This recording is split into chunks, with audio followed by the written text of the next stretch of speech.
গোপালগঞ্জে সড়ক দুর্ঘটনায় নিহত ৫। গাজীপুরে গ্যাস সিলিন্ডার বিস্ফোরণে নিহত বেড়ে ১৪। এমপিওভুক্ত হচ্ছেন আরও ৫,৫০০ শিক্ষক কর্মচারী। স্কুলে ক্লাস চলাকালীন অসুস্থ হয়ে হাসপাতালে ভর্তি ৩১ শিক্ষার্থী। আজও ৮ বিভাগে বৃষ্টির সম্ভাবনা, আরও কমবে তাপমাত্রা।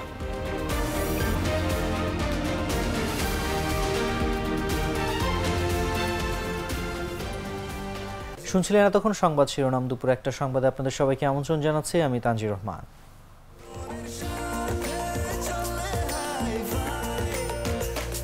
স্বাস্থ্যকর অল টাইম হানিকম, সব সময় অল টাইম হেলদি লাইফ। গোপালগঞ্জের মুকসুদপুর উপজেলার ঢাকা-বরিশাল মহাসড়কের ছাগলছিড়া এলাকায় সড়ক দুর্ঘটনায় ৫ জন নিহত হয়েছেন। বুধবার বেলা 11:30টার দিকে দুর্ঘটনা ঘটে। মুকসুদপুর থানা পুলিশের ভারপ্রাপ্ত কর্মকর্তা আশরাফুল আলম বিষয়টি নিশ্চিত করেছেন। তাৎক্ষণিকভাবে নিহতদের পরিচয় জানা যায়নি।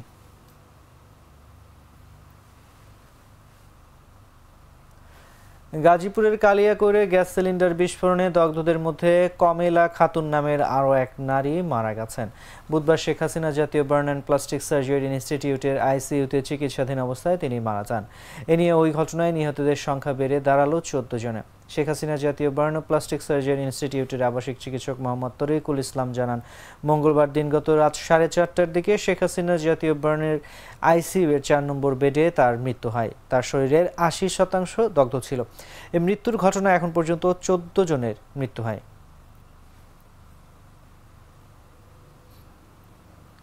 বেসরকারি স্কুল কলেজে নতুন নিয়োগ পাওয়া ৫,৪৬৩ শিক্ষক কর্মচারীকে এমপিওভুক্ত করার সিদ্ধান্ত নিয়েছে মাধ্যমিক ও উচ্চশিক্ষা অধিদপ্তরের এমপিও কমিটি। তাদের মধ্যে স্কুলের ৪,৬৯৬ ও কলেজের ৭৬৭ জন। মঙ্গলবার মাধ্যমিক ও উচ্চশিক্ষা অধিদপ্তরের এমপিও কমিটির সভায় নতুন এমপিও ভুক্তির সিদ্ধান্ত হয়। সভায় সভাপতিত্ব করেন মাধ্যমিক ও উচ্চশিক্ষা অধিদপ্তরের মহাপরিচালক অধ্যাপক নেহাল আহমেদ। এতে শিক্ষা মন্ত্রণালয়ের ৩ জন কর্মকর্তা, মাউসি অধিদপ্তরের ৯ জন করে আঞ্চলিক পরিচালক ও উপপরিচালক এবং অধিদপ্তরের সিনিয়র সিস্টেম অ্যানালিস্ট সহ ৩৫ জন কর্মকর্তা অংশ নেন।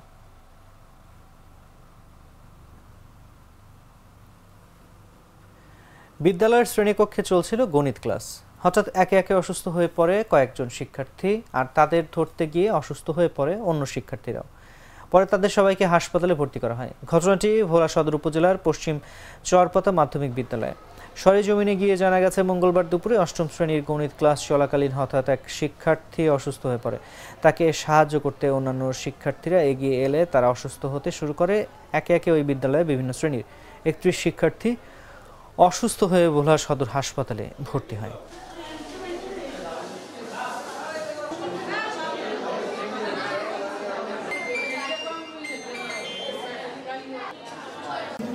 স্যারে ক্লাস করতেছিল, আমি কলম দিয়ে দুষ্টামি করতেছি, তারপর তো আমার মাথা ঘুরে করে জানার পর তো আমার মনে নেই। আমার ক্লাসের একটা মেয়ে অসুস্থ হয়ে পড়ছিল, তো ওরে দেখে আমি অনেক চিল্লাইছিলাম, তারপরে আমি অজ্ঞান হয়ে গেছি। অ্যাম্বুলেন্সের অপেক্ষায় ছিলাম, এর মধ্যে 16 জন হয়েছে, অ্যাম্বুলেন্স গেছে, 16 জন নিয়ে আসছি চিকিৎসাধীন অবস্থায়। যখন আমরা সদর হাসপাতালে চিকিৎসা নিচ্ছি, এর মধ্যে বাড়তে বাড়তে প্রায় 30 জন স্টুডেন্ট এখন আমার বিদ্যালয়ে ভর্তি। এটা আসলে মনস্তাত্ত্বিক রোগ, এটা বলে দলগত মনস্তাত্ত্বিক রোগ। যেমন আমরা যদি বলি যে একজন মনস্তাত্ত্বিক রোগ আসলে মানসিক সময়, একজন সিমটম দেখা দিলে পাশাপাশি এটা মন থেকে তার চলে আসে, এটা যে তার ইচ্ছে করে করতেছে তা না, এটা একটা মানসিক রোগ, এটা সাইকোলজিক্যাল সাপোর্ট দিলে সে ঠিক হয়ে যাবে। মঙ্গলবার বৃষ্টি হয়েছে দেশের ৮ বিভাগে। বুধবারও বৃষ্টি অব্যাহত থাকতে পারে। এতে দিন ও রাতের তাপমাত্রা অনেকটাই কমে যাবে বলে জানিয়েছে আবহাওয়া অধিদপ্তর। বৃষ্টির প্রবণতা আগামী ২-৩ দিন অব্যাহত থাকতে পারে বলে জানিয়েছেন আবহাওয়াবিদরা। মঙ্গলবার সকাল ৬টা থেকে বুধবার সকাল ৬টা পর্যন্ত সবচেয়ে বেশি ৩০ মিলিমিটার বৃষ্টি হয়েছে দিনাজপুরে। এ সময় বৃষ্টির প্রবণতা কম ছিল চট্টগ্রাম বিভাগে। মঙ্গলবার দুপুরে ঢাকায় তুমুল বৃষ্টি হয়েছে। গত রাতেও বৃষ্টির দেখা মিলেছে ঢাকায়। গত ২৪ ঘন্টায় ঢাকায় ১৩ মিলিমিটার বৃষ্টি হয়েছে বলে জানিয়েছে আবহাওয়া বিভাগ। প্রাণ কফি ক্যান্ডি,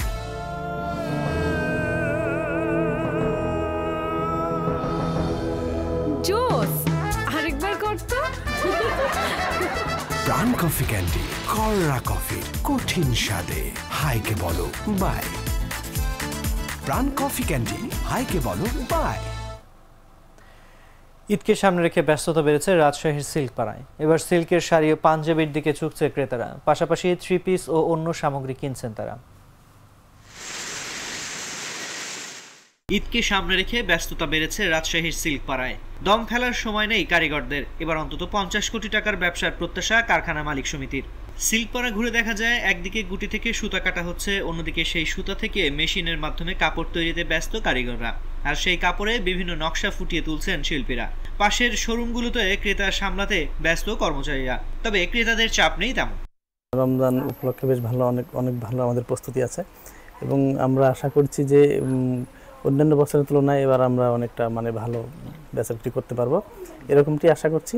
দামের ব্যাপারে সেটা হলো যে আসলে প্রত্যেকটা জিনিসের তো দাম বেশি, সেই তুলনায় কিন্তু আমাদের পোশাকের ক্ষেত্রে ততটা দাম বাড়েনি, রিজনেবল প্রাইজই আছে, খুব বেশি যে বাড়ছে এটা বলা যাবে না। রমজানে বিশেষ করে শাড়ি, 3 পিস, পাঞ্জাবি এগুলোই বেশি চলে, যার জন্য আমাদের এবার টার্গেট যে 3 পিস শাড়ি পাঞ্জাবি এর উপর আমাদের যথেষ্ট অনেক নতুন কালেকশন আমরা সংগ্রহ করেছি।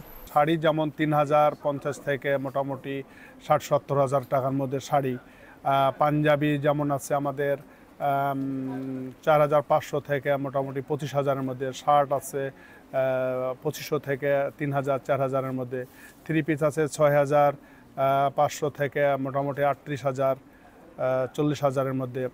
এছাড়াও উন্না, স্কার্ফ, আপনার ট্রাই, সিল্কের যাবতীয় যা লাগে গস্থান সবই আমরা এখানে তৈরি করেছি।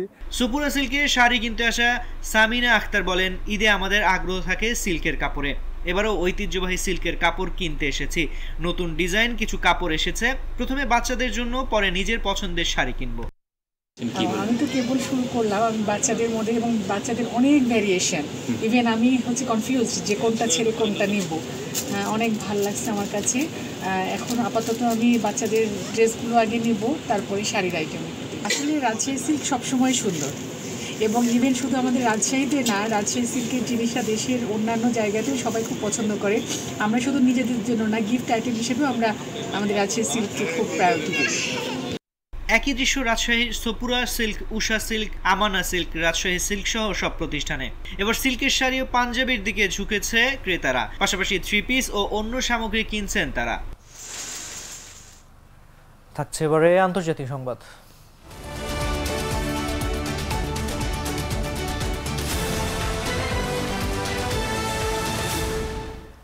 পাপুয়া নিউগিনির পার্বত্য এবং উপকূলীয় অঞ্চলে প্রবল বৃষ্টি এবং আকস্মিক বন্যায় রাস্তা, বাড়িঘর এবং কৃষি জমি প্লাবিত হয়েছে। প্রাকৃতিক দুর্যোগের কারণে সৃষ্ট বিভিন্ন দুর্ঘটনায় কমপক্ষে 23 জনের মৃত্যু হয়েছে। জাতীয় দুর্যোগ ব্যবস্থাপনার ভারপ্রাপ্ত পরিচালক লুসেট ম্যান জানিয়েছেন, পার্বত্য অঞ্চল চিম্বু প্রদেশের ভূমিধসে এক মা এবং তার সন্তান প্রাণ হারিয়েছেন। 3টি পৃথক ভূমিধসের ঘটনায় 23 জন কাদামাটির নিচে চাপা পড়েন। লুসেট ম্যান বলেন, এখনও সেখানে ভারী বৃষ্টি হচ্ছে। এছাড়া ভূমিধস এবং বিভিন্ন নদী প্লাবিত হচ্ছে, ফলে বিভিন্ন এলাকার মানুষ বিপর্যস্ত হয়ে পড়েছে।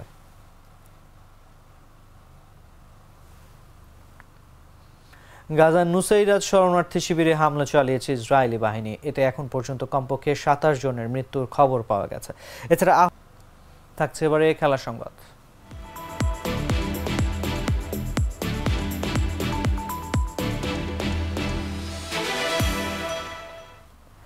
আম্পায়ারিং নিয়ে ক্ষোভ প্রকাশ করা যেন ওয়ানিন্দু হাসারাঙ্গার অভ্যাসে পরিণত হয়েছে। বাংলাদেশের বিপক্ষে তৃতীয় ওয়ানডে ম্যাচে আম্পায়ারিং নিয়ে কটাক্ষ করেছিলেন তিনি, যে কারণে তাকে শাস্তি দেওয়া হয়েছে, যার ফলে অবসর ভেঙে টেস্টে ফিরলেও বাংলাদেশের বিপক্ষে 2 ম্যাচের টেস্ট সিরিজ খেলা হচ্ছে না এই লঙ্কান লেগ স্পিন অলরাউন্ডারের।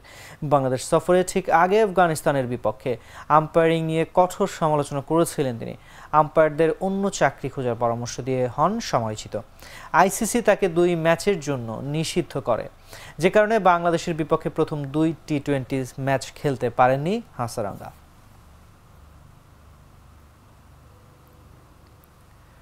হাঁটুর লিগামেন্ট ইনজুরিতে পড়ে গেল বছরের আগস্ট থেকে মাঠের বাইরে রিয়াল মাদ্রিদের গোলরক্ষক থুবো কর্তোয়া।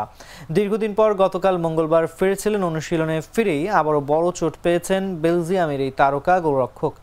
গতকাল মঙ্গলবার রিয়ালের অনুশীলনে নেমে ফের হাঁটুতে চোট পেয়েছেন কর্তোয়া।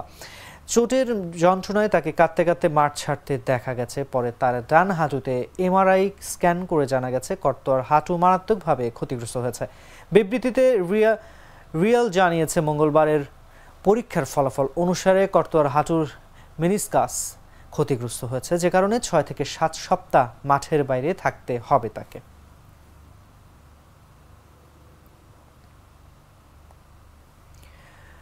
বাংলাদেশ ক্রিকেটে নতুন করে আলোচনার কেন্দ্রবিন্দুতে তামিম ইকবাল। নৈপথ্যে গতকাল মঙ্গলবার বেসরকারি একটি টিভি চ্যানেলে প্রকাশিত তামিম ও মেহেদী মিরাজের ফোনালাপ ফাঁস। সেই ফোনালাপ ফাঁস হওয়ার পর দেশ জুড়ে শুরু হয় ভক্তদের আলোচনা সমালোচনা। সেই ঘটনার জেরে ভক্তদের কাছে নিজের অবস্থান জানাতে আজ লাইভে আসার ঘোষণা দিয়েছেন তামিম। নিজের ভেরিফাইড ফেসবুক পেজে তামিম এই ঘোষণা দিয়েছেন। আজ তামিমের 35তম জন্মদিন। নিজের শুভ দিনে ভক্ত সমর্থকদের কাছ থেকে শুভেচ্ছা বাণী পেয়েছেন বাংলাদেশ ক্রিকেট দলের সাবেক অধিনায়ক। তাই পোস্ট করে ভক্তদের কাছে কৃতজ্ঞতা প্রকাশ করেছেন তামিম। পোস্টে তামিম লিখেছেন, জন্মদিনের শুভেচ্ছা জানিয়ে আমাকে মনে রাখার জন্য আমি আপনার প্রতি কৃতজ্ঞ। গতকাল থেকে একটা ফোন কল নিয়ে অনেক কথা হচ্ছে। আজ সন্ধ্যা 7টায় লাইভে আসছি তামিম ইকবাল।